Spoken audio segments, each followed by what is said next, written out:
History Center's Writers Roundtable. My name is Jamie Kinsley. It is September and we haven't seen each other in a few months, so thank you everyone for attending tonight, and those of you who are live watching from home, thanks for joining us. We got some great presentations tonight. Matthew Jackson will be presenting, but before we get into that, Nicole is going to give us an update on the History Center and what they've been up to over the past few months.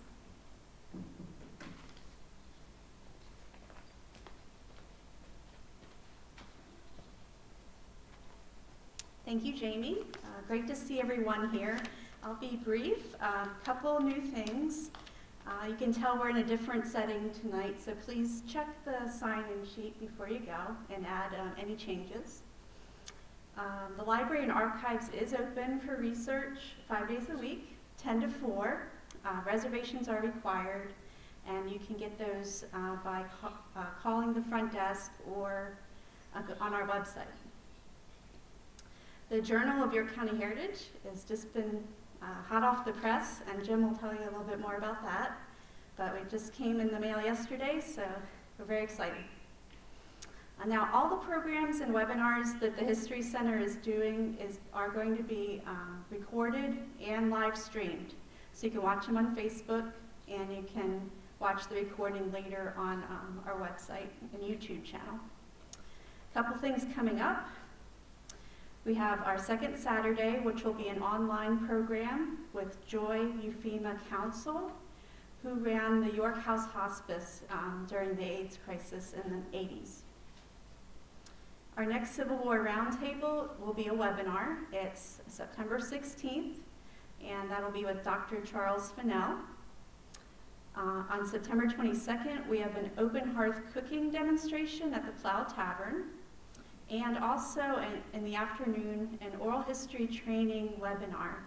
This will be hosted by Barry Loveland of the LGBT Center in Harrisburg and Dr. Renee Abdul-Mahid of the Y in York. For more information, please see our website, yorkhistorycenter.org. I'll turn it over to Jim.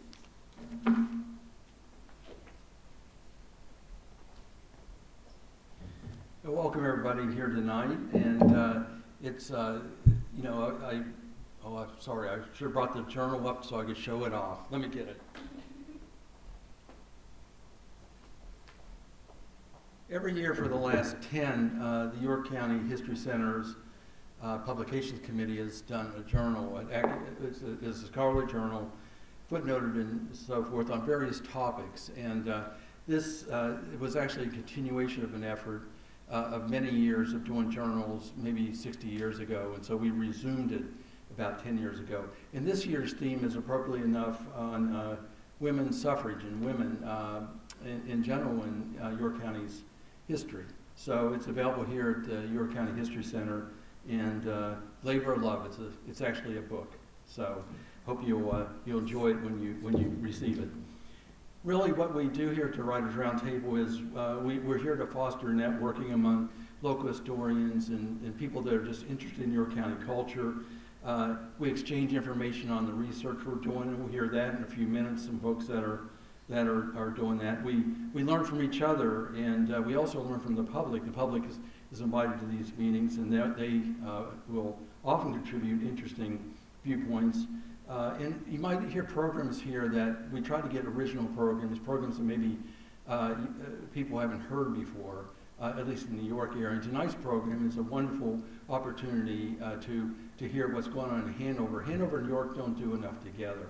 And it's great that we're going to be able to connect the two here tonight, and at least on the local history front. There's some really good work being done down the Hanover area. In fact, I'll ask Mr. Resch here to talk about some of the work being done in West Manheim Township. And so we'll have a couple speakers up, just real quick addresses as to what they're working on in their respective areas. So, Mr. Resch, tell us about West Manheim.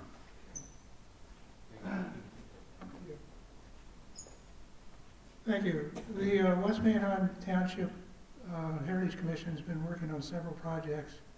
Last year we finished a book on the search for Horse Thief Lane, which is where the residents hid their horses from General Stewart's cavalry. Currently, we're working on a couple projects. One, we're looking for locating Working's Tavern, that's W-E-R-K-I-N-G, Tavern, on the Bonner Pike. And we're using an 1803 roadway petition survey, which identified the location of the tavern, two taverns, Sherman's Tavern and Working's Tavern, and we're going to come up with a final location on that. The other project, we're working with the Cadorus State Park to finally put an end to Where is Marianne Furnace, and that's going to be our big project in the upcoming years.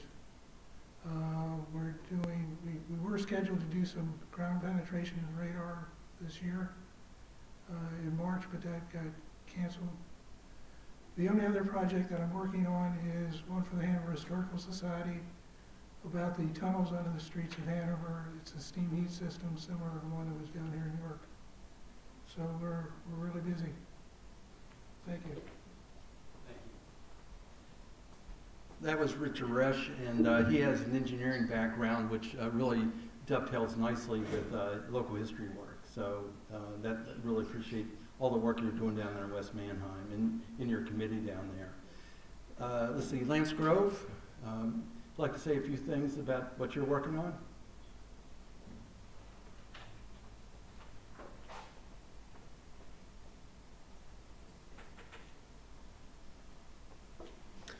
Thank you. I was meeting with a friend of mine that lives up in Michigan. We've known each other for 50 years and grew up together since 6th grade down in Redline. But we were talking about his aunt, who, this is a picture of her with Burt Reynolds in Sales. But she started her career, she graduated in 1960 at William Penn. And this was an article in the paper of her, and she played in the Anne Frank Diary, the lead role. And then she moved to New York. And I've met her a couple times. I went to her apartment up in New York back in the 70s. And so we started talking about, she was in Dark Shadows, but I started to do some research on her, and there appears to be some misinformation. So, but she went by a stage name of Faye, not F-R-E-Y, but F-R-Y-E. And her husband had a stage name as well. So it really makes for some confusion trying to get the right information. And I hope to talk to her. She also, just real quick, this is a picture of her at, they made goat milk products for Wegmans back in the 80s. And it's really interesting. It's tied to the Kellogg farm and a bunch of other stuff. So that's what I'm working on. If anybody has any interest or any information, I'd appreciate it. Thank you. Rebecca Anstein always is working on interesting projects, so we'll hear from her as to what she's up to.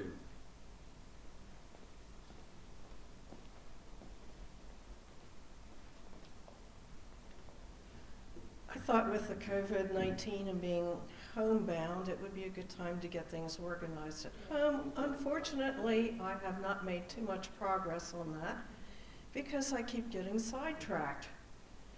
I like to think sometimes that I am a contact tracer from the beginning, because one of the things I do is help Lebanon Cemetery in North York trace the people who are buried there and find out some of their stories and who they are and what they have done, and some of the things that I have found out about some of the people buried in that cemetery are amazing, and their connections to other people and locations have been astounding with how far across the country they have gone. And I also work on the newsletter for South Central Pennsylvania Genealogical Society, and we get a lot of research requests, so I've been tracking down the answers to some of those research requests. So a lot of things to keep me busy.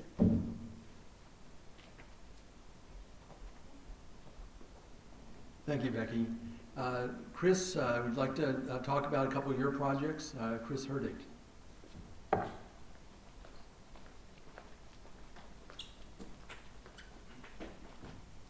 Well, I guess I'm a man of projects, uncompleted projects in disarray. I do the Security History Group Facebook, on Facebook, and we also have one on LinkedIn. And I got into security history because I've seen sort of the same reason why I got into African American history.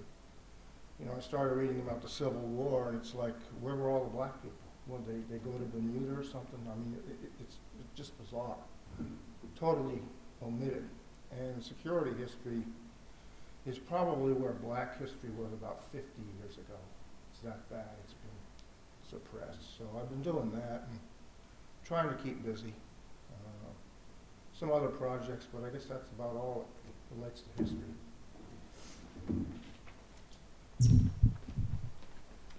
Well, thank you all. Is there anybody else that would want to give a pitch about what you're working on? If not, Jamie, introduce the speaker. Great, so for tonight, Matthew Jackson is here. He is a writer, researcher, strategic planner, and poet. He is also the principal author and editor of Downtown Hanover's new outdoor storyboards, which are also known as Wayside Markers. It's a multimedia collaboration between Explore York, Main Street Hanover, L2 Brands, and the U.S. Civil War Trails. Matt will speak on how our relationships to and presentation of our local history can reveal our values and priorities, as well as our relationship to each other. We are caretakers, custodians, and curators of our history and public art. How we do our job, how we connect stories to our neighbors, fellow citizens, and consumers often scouts and shapes our community's futures. So everyone, let's welcome Matthew.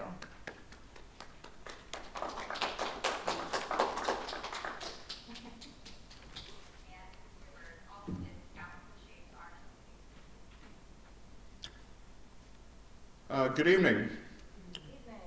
I've entitled this brief presentation as Storytelling as Brotherhood and Sisterhood. I come from a place far, far away, the Republic of Hanover. On a serious note, yes, Hanover is in York County, and not everybody knows this. A fun fact, Hanover is the oldest borough in York County. Another fun fact, Hanover actually is part of the metropolitan statistical area, according to the U.S. Census Bureau, of Metro York. Some folks in Hanover do not know they are in York County. Some folks in Hanover don't know they're in Hanover. Some folks in York do not know that Hanover is in York County. It all gets very confusing and amusing after a while. But it does show that we all are together as a county. We have a beautiful, rich tapestry of history to tell. And I believe we have a theme of freedom and human dignity that does connect us from Hanover to New Freedom, to York City, to Wrightsville, and beyond. Today is September 3rd. It's my older brother's birthday, Mitchell. Mitchell was a second father to me growing up and helped me learn a lot about history. He took me on a hiking tour of the Gettysburg National Park when I was young. He was a Boy Scout. I was a Cub Scout. We did the Johnny Reb Trail and the Billy Yank Trail, or Billy Yank Trail and the Johnny Reb Trail. And these hikes were like physical scavenger hunts. You had a booklet, and you're supposed to go with an adult or some type of guide, and you went and you looked at monuments, and you looked at markers, and you tried to trace the steps of these soldiers in 1863. And if you finished the hikes, and if you answered enough questions correctly in the booklet that you had, you go to the Park Service headquarters, and you'd earn a patch, one for each trail, as I remember it. So I'm going to talk to you tonight about basically a physical scavenger hunt, which is our storyboard project in Hanover. So I dedicate this presentation to Mitchell and brothers and sisters everywhere, brothers and sisters on their own quest to learn about our past, to strengthen and discover the ties that bind us, and to keep scouting a better future for our communities and our humanity. I even got a haircut, a Mitchell haircut today in his honor. I lost 5 pounds. Mitch typically wears a crew cut these days, so I don't look like I'm in the Marines or the Special Ops like he does, but this is a tribute to him.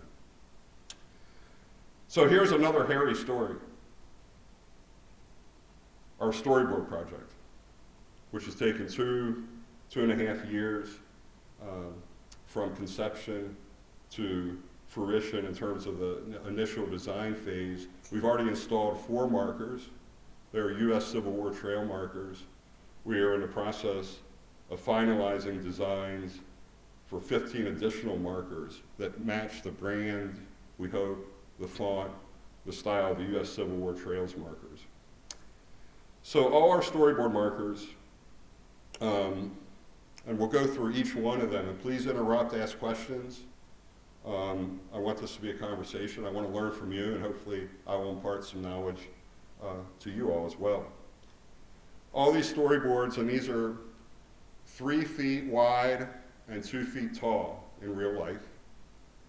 All of them are compliant with the American with Disabilities Act. And what that means is they are like a pedestal sign, kind of like this pedestal here, only wider and taller. So folks, even if they're in a wheelchair, can wheel up to the markers and read them. They almost look like an individualized picnic table.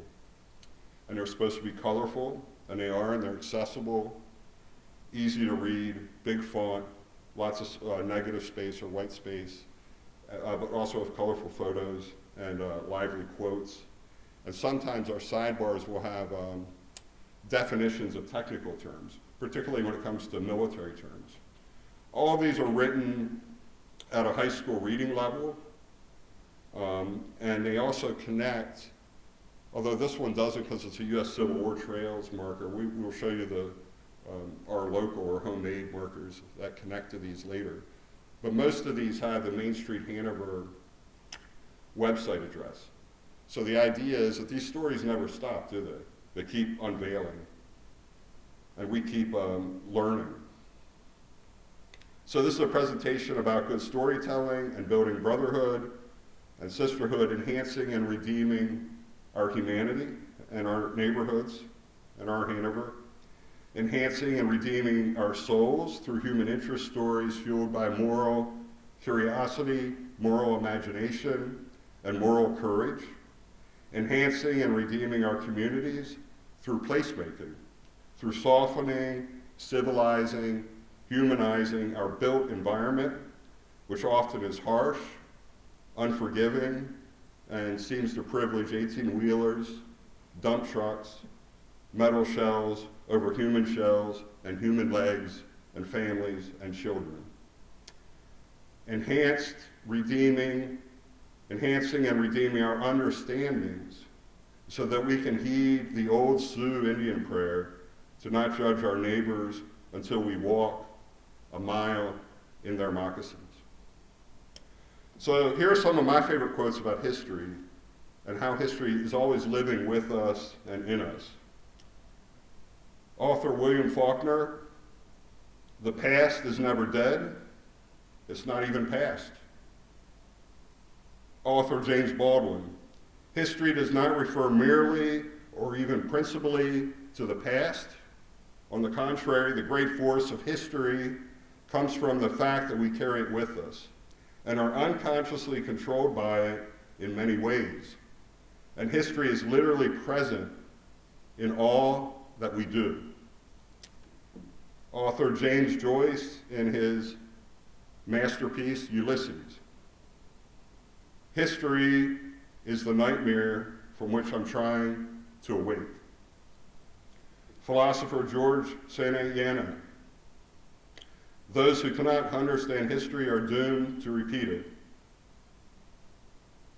poet and memoirist Maya Angelou, history, despite its wrenching pain, cannot be unlived, but if faced with courage, need not be lived again.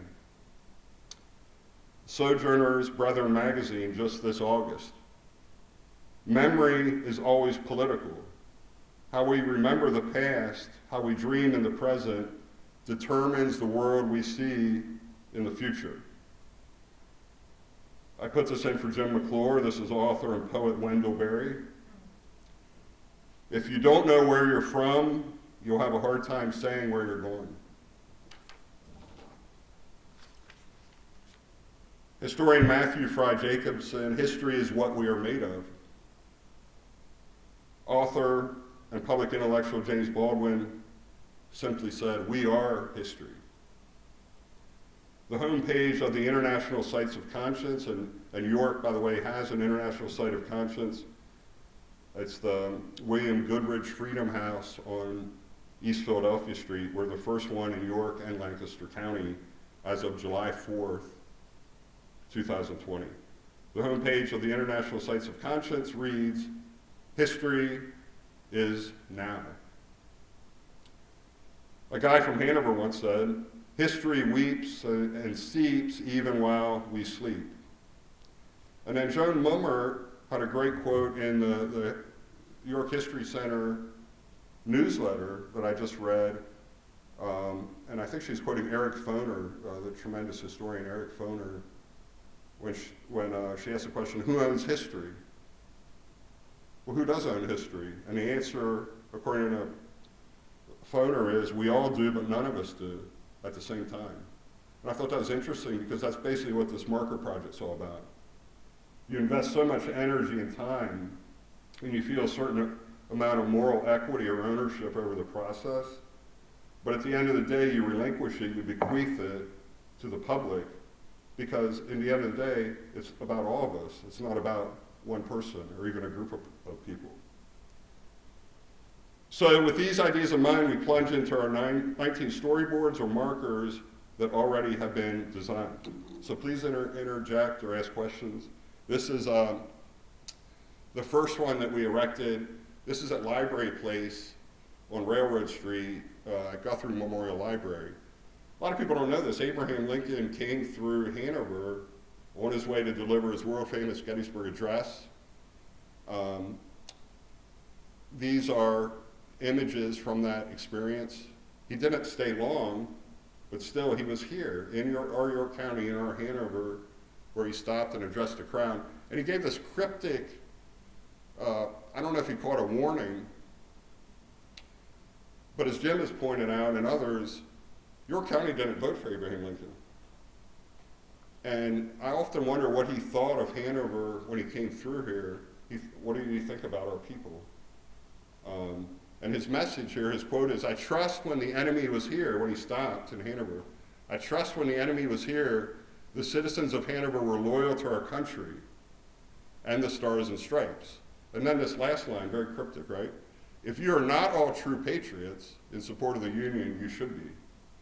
So to me, he's addressing the fact that we were conflicted morally, intellectually, politically during the Civil War, and he may have glanced out at that crowd, and I wonder what he saw in those people's eyes. Did he see unabashed loyalty and enthusiasm, or did he see tension, concern, equivocation, ambivalence? The quote to me is very ambivalent. But Lincoln did stop here, and there's a big difference. A lot of people get confused. They think Hanover Junction is the same as Hanover. And I hear it all the time, right? And Hanover Junction is actually in Seven Valleys, and we have a marker we'll show you later where the good people at L2 Legacy Brands actually point that out, how the railroad is kind of a circuitous route Lincoln took from Baltimore to Glen Rock, to Hanover Junction, then to Hanover, then to Gettysburg. Any questions about this, the Lincoln marker? Yes, sir? I believe that Hanover did support Lincoln at least in 1860, the majority in favor of Lincoln in the vote. So he did have some support in Hanover. That's interesting. What about 1864? I'm not sure about that. I'm not And what about West Manheim? Oh. What was the vote count? How many votes did he get? 2? 3? It was like 330 to 15. Were you there to count them? It sounds like something funny happened at the polls that day. They're mailing ballots. Very good. Okay, any more questions on the Lincoln plaque? So this is at the library place, and what we want to do is cluster these. So some of these we have 2 or 3 markers in one place to create kind of an experience for pedestrians and bicyclists. The other thing that should be known about this marker is the Hanover Rail Trail, which comes from Hanover Junction. The idea is to connect Hanover Junction to Spring Grove to downtown Hanover, and there is a branch of the downtown Hanover Rail Trail that goes a couple miles north towards Spring Grove, and it stops in a farmland. And the idea is to connect all these things. So you can imagine 5-10 years from now, if things are connected, the spot outside the library could be a grassy pocket park. People stop, even lock up their bikes, maybe go for a stroll downtown, spend some money, go to a restaurant, then come back, get their bike, go back to York. Or there's another great plan if you get a chance. It's called the Grand History Trail. I believe that website's still up. And it shows how Hanover could be connected to Gettysburg, which is only 14 miles away. And of course, that would take a lot of public monies and planning. But the vision, and I think it's a really good vision, is to connect Gettysburg, downtown Gettysburg with downtown Hanover. It makes perfect sense in terms of Lincoln's trip to deliver the world-famous Gettysburg Address, and also our Civil War history. So here's the second marker. So this is the map I was talking about earlier, which shows Lincoln's route from Baltimore. Obviously, he started in D.C., New Freedom, Glen Rock, Hanover Junction. Then from Hanover Junction, he boarded a new train here because this is the Hanover Branch Railroad. Hanover Branch Railroad went from Gettysburg to Hanover Junction, and it had, what does it say over here? I don't even have my glasses on. Is it 4 different rail trains? So Lincoln had a very long, arduous trip when he came north to deliver the Gettysburg Address. It took him many hours. And then after he delivered the address, he had to do the same thing all over again. And there are lots of stories about his, what he called his melancholia, which some historians suspect that Lincoln suffered from a form of depression or manic depression. But after giving maybe one of the greatest pronouncements of freedom in the history of democracy, this man was bedridden on his train ride back through Hanover the whole way to Washington, D.C., and I think he didn't arrive in D.C. That night until after midnight. I believe he had a mild case of smallpox. That is one of the claims as well, and he's also ushered back, and if we have the funds, we want to research his African-American valet, who's a very interesting individual who nursed him back to health. He was his barber. He made sure he was groomed properly. He was his personal valet. He escorted him on his way to Gettysburg. His name eludes me right now, but very interesting fellow. Some legitimate historians suspect that this African-American valet actually may have been the first one to hear the Gettysburg Address the night before, because Lincoln was known to practice his art of oratory before he delivered it. And, there are a lot of wives' tales about the Gettysburg Address, how it was written. He did not write it on an envelope on his way. He did not write it on the train. He had a draft ready, but he did make edits in the Will's house the night before the Gettysburg Address. So that is a very fertile area, I think, to research. And if we can, we would love to tell the story of the return trip of Lincoln through York County. So this says FPO over here. Most of these are about 95% done. Some of these are 90% done, 80% done. The text we're very certain on. The gaps with our markers really have to do with visuals. So FPO means for placement only. We're still trying to, crystallize the perfect artwork. And that's very hard to do when you're dealing with 19th century events. So this one, we're still searching for the right artwork that illustrates the theme of working on the railroad all the livelong day. So, Matt, Yeah. this is a Heart of Hanover Trail marker here. Yeah, so the first one, this is an official U.S. Civil War trail sign marker. And U.S. Civil War trail signs has thousands of markers throughout Virginia, North Carolina, South Carolina, Tennessee, and they're just now doing stuff in Pennsylvania. So Hanover actually has 4 of these markers presently. Wrightsville had the first one in York County. They beat us, gosh darn it. But we're really happy for what Wrightsville's doing. And my understanding is there are 2 markers now in Wrightsville. One about the Underground Railroad, and I'm not sure what the other one's about, but one of them is an official U.S. Civil War Trails marker. The advantage of U.S. Civil War Trails is they have a huge reach. And even in this digital age, even in this digital revolution, a lot of tourists still rely on maps and brochures. And U.S. Civil War Trails has a tremendous distribution program with visitors bureaus all over the East Coast, all over the Mid-Atlantic, resorts, convention centers, hotels, and for those of us in the audience that travel a lot, think of all I'm a geek about those things. I always go to the brochure rack and I want to know what I'm missing or what I could see the next day or what's new.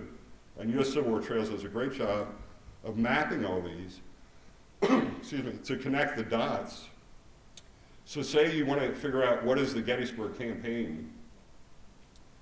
Oh, well, on this map, I see this little town of Hanover is connected to Gettysburg. Well, I didn't know that. So maybe we should go there and check out what happened there. Did you know that Abraham Lincoln visited the town of Hanover before he gave the Gettysburg Address? So you create this nexus, this social glue of storytelling that attracts people.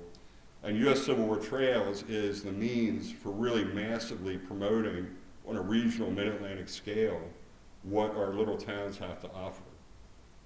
Hey Matt, quick question. Yep. How much do one of these boards cost?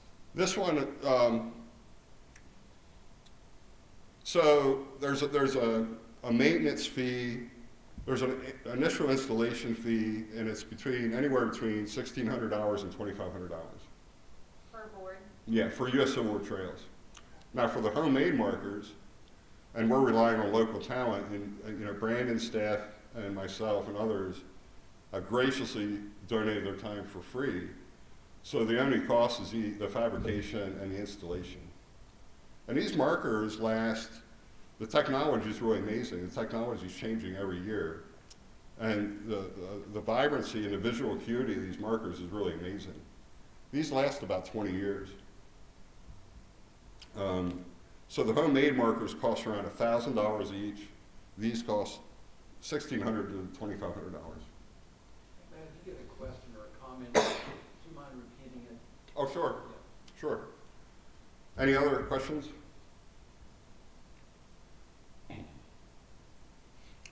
The other thing I should mention about U.S. Civil War Trails, Jamie, is say we notice a problem with this. Say we got something wrong, or say a photo caption's wrong. We can call them up, and we have a warranty program with them, and they will come up here, and they will replace the screen. And they have a technology where they can just, I don't understand all the science, but they can just take out the placard on the top, the see-through placard, and then insert the new durable screen underneath. So that's a really great service to have.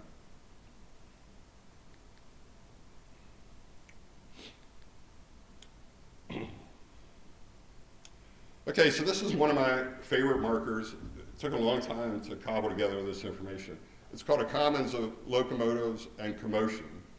And this complements the first 2 markers that we saw. And again, this is a Heart of Hanover Trail marker. And the idea is, Heart of Hanover Trail, you see down here, we market the entire walking trail, which is several miles throughout downtown Hanover. And Main Street Hanover will have supplemental information and links that tell the full story depending upon the theme. So Heart of Hanover Trail marker about the Commons is really about how the Industrial Revolution hit Hanover. And a good writer, as the great historian John Meacham says, a great writer should write in a way where the reader can see. And so we tried to write this one working with 10 different historians to really create a sense of vibrancy and emotion, to give kind of a multi-sensory experience to something that happened in the past. So if you indulge me, I'll just read a portion of this.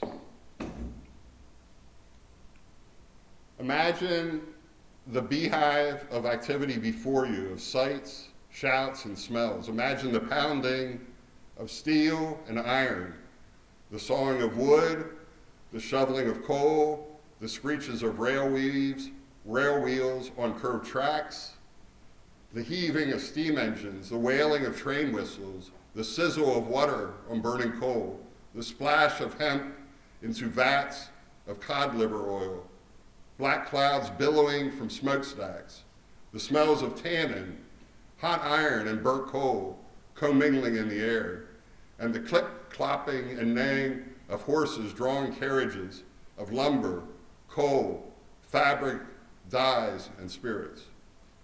All were testaments to Hanover's creative pride and long-standing work ethic, whose hands-on, can-do, self-reliant spirit helped build a nation and thrives to this day. And the Commons is still there in Hanover, and a lot of those original industries, I shouldn't say a lot of them, but some of them are still there, like Schmuck's Lumber Company, one of the oldest continuously operating businesses in Hanover. It's been there, I think, since, my goodness, early 1800s. It's still right there in the Hanover Commons. Any other questions about this marker? Is the young smokestack in that picture? Absolutely. We'll get to the young smokestack soon. It's not pictured literally in this marker. The original Commons, as you can imagine, was all farmland. And what happened with the birth of the railroad in Hanover in 1851, 1852, you had all these businesses that ended up squatting on what was public land.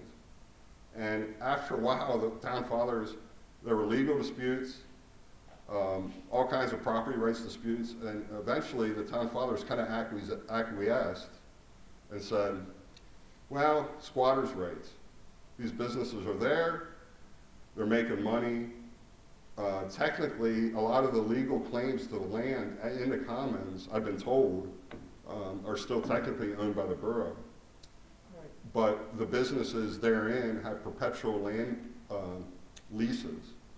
So they pay property taxes on their buildings, but the actual land title is held by the borough, or no one can find the deed.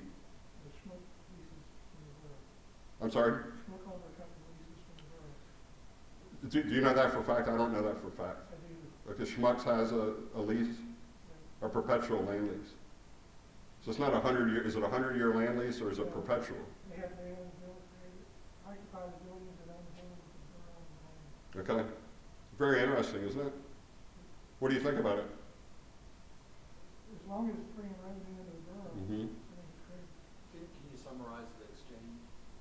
Yeah, I'm sorry. We just had an exchange about, there are existing businesses on the land in the Commons that are technically owned by the municipality, but the businesses are thriving. They're paying property taxes on their buildings.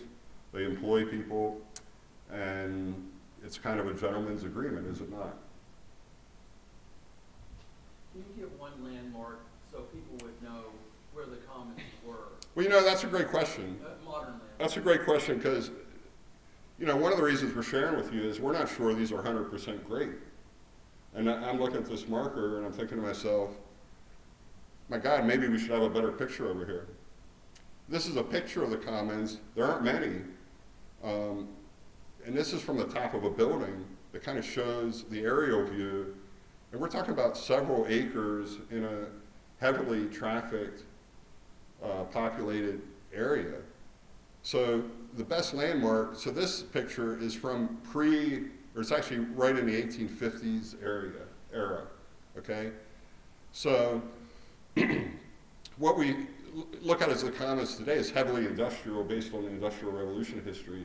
But in 1860s, 1850s, even 1870s, this is from the railroad tracks on Broadway in downtown Hanover, looking north. And as you can see, it's all farmland. So it just, to me, it shows a testament of what a rail line, and to me, this is a public-private partnership, because who builds the rail, right?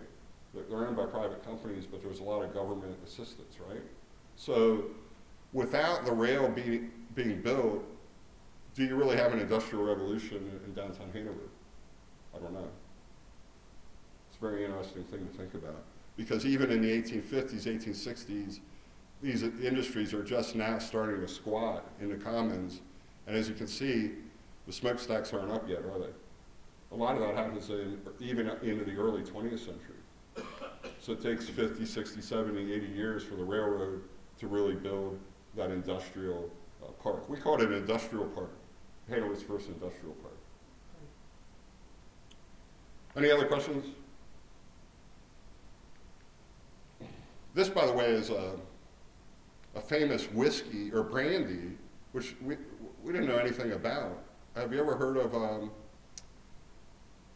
Captain Jack's brandy? It was a very famous brandy that was made in the middle of the commons by the Young family, where the Young smokestack is. If there are any historians there, maybe someone should research and write about it. Yes? What years was that made? The brandy?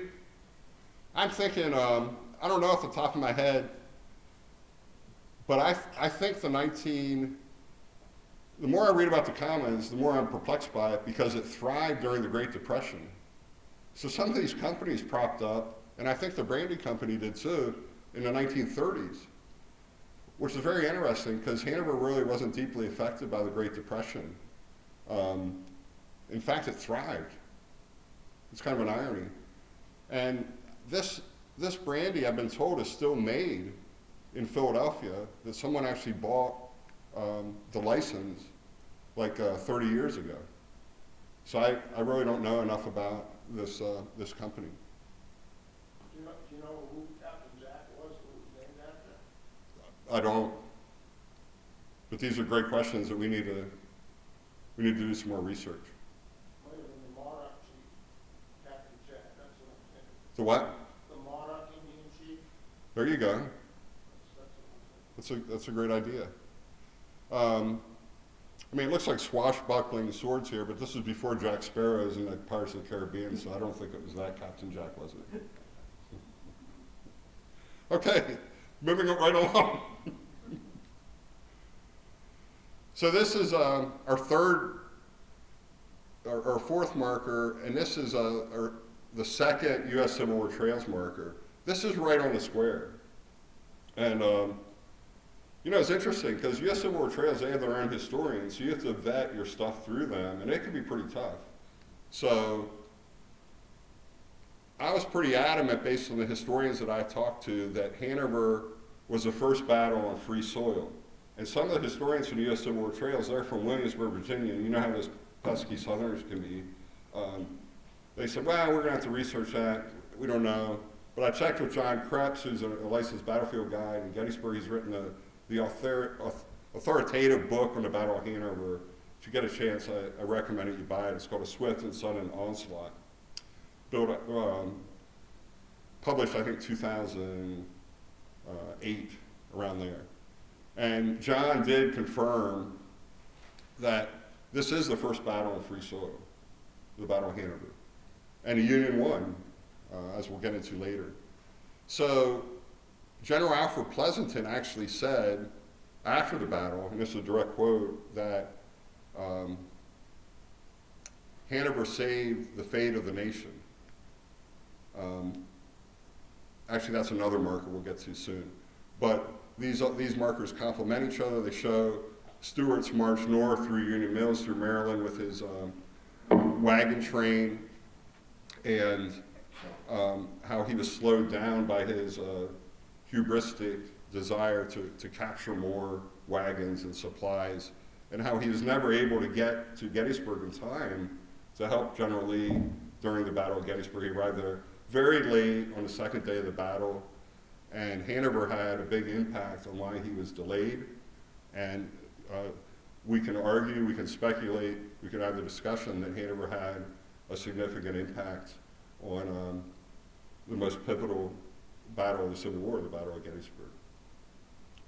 Anybody want to weigh in on that? Agreed. Okay, thank you. You're my best friend.